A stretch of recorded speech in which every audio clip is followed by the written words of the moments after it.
Enzo Recto, kalaban ang katiwalian at kasinungalingan, kakampi sa katotohanan at kabutihan.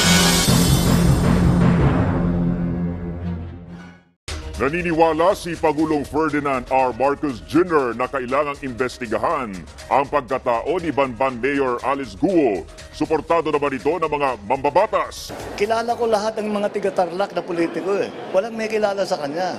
Kaya nagtataka kami kung saan nanggaling ito, bakit ganito ito, hindi namin malaman. Mismong si Pangulong Ferdinand R. Marcos Jr. ipinagtataka ang tunay na pagkakakilanlan ni Bamban Tarlac Mayor Alice Guo. Naging matunog ang pangalan ni Guo nang salakayin ang operasyon ng Pogo sa Bamban na nakapwesto lang sa likod ng munisipyo. Pinabulaanan ni Mayor Guo na konektado siya rito, pero lalong nagtaka ang marami sa background ng alkalde dahil hindi masagot ang maayos nang busisiin ng Senado ang pagkatao niya. Saan po yung bahay ninyo nung ipinanganak kayo? Hindi ko na po, Your Honor, hindi ko na po alam. Di masagot ang alkalde kung bakit 17 taong gulang na siya bago na irehistro at ang hindi tugmang citizenship ng kanyang ama sa kanyang birth certificate at dokumento sa negosyo. Sino naman po sina Jian Zhongguo at saka Lin Wen Yi? Dahil pareho po ang address nila, bagamat Chino po sila. Opo, bali mga kasama po sa negosyo. Sino naman yung Jian Zhongguo? Siya ba yung binanggit ninyo kaninang sabi nyo nag-iisang kapatid nyo, half-sibling sa ama? Hindi po. Sino po siya? Yan po yung Chinese name po ng tatay ko. Sinadya namin ang Bamban Municipal Hall alas 10 kaninang umaga. Noong Lunes pa umano huling nagpakita ang alkalde sa munisipyo.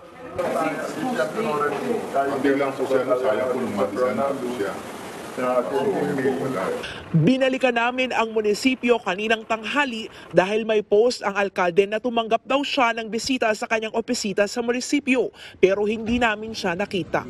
Sir, andito si Mayor. Ano yung post sa Facebook niya?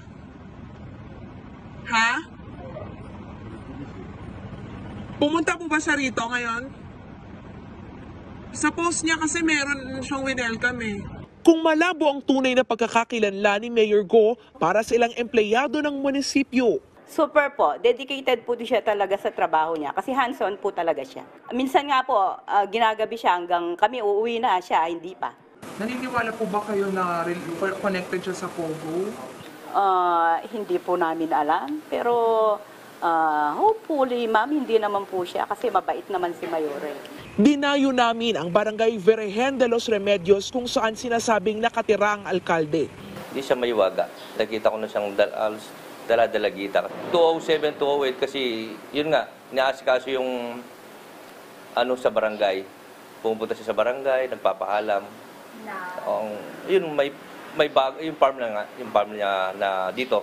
Hindi ko alam kung anong pamumuhay niya. Basta alam namin nung nanalo siya sa election dito. Ngayon lang, parang election. Nakilala namin.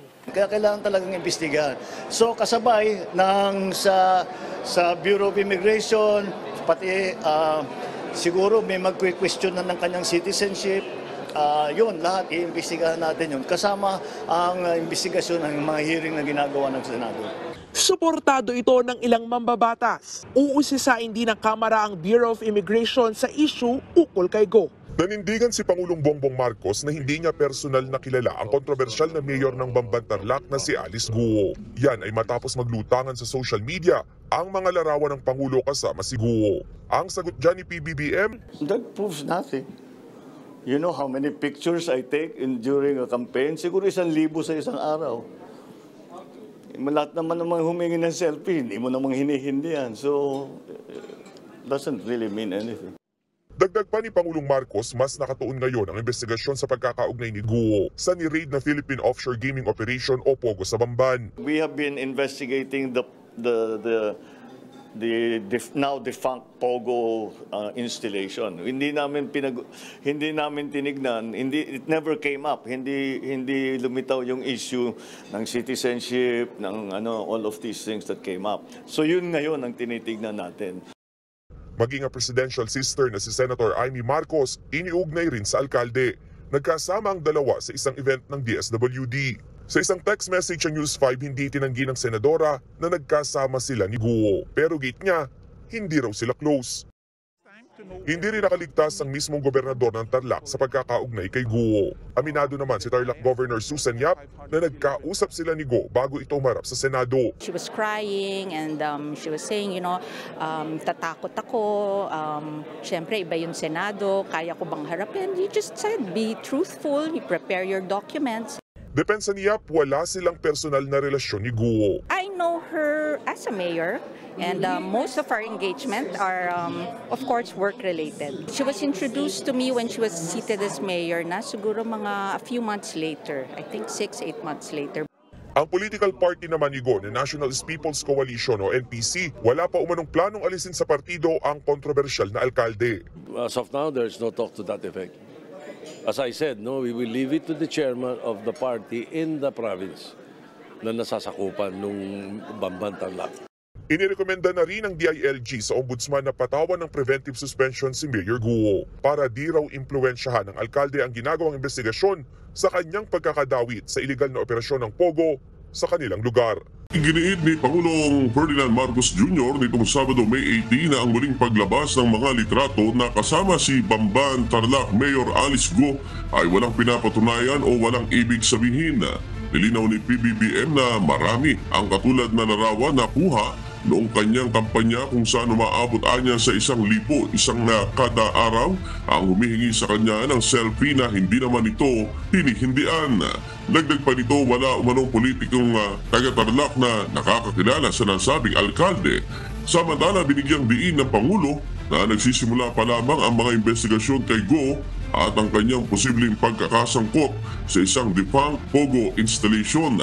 Kaya't maganda umano na hayaan ang ehekutibo at legislatura na gawin ang kanilang trabaho at ipagpatuloy ang investigasyon dahil wala pang definite na conclusions tungkol sa issue. Bunyog, bunyog, halikan na kasama ka. Bunyog, kapag buklod ay may pag-asa. Luzon, Visayas, Mindanao, isa ang pananaw.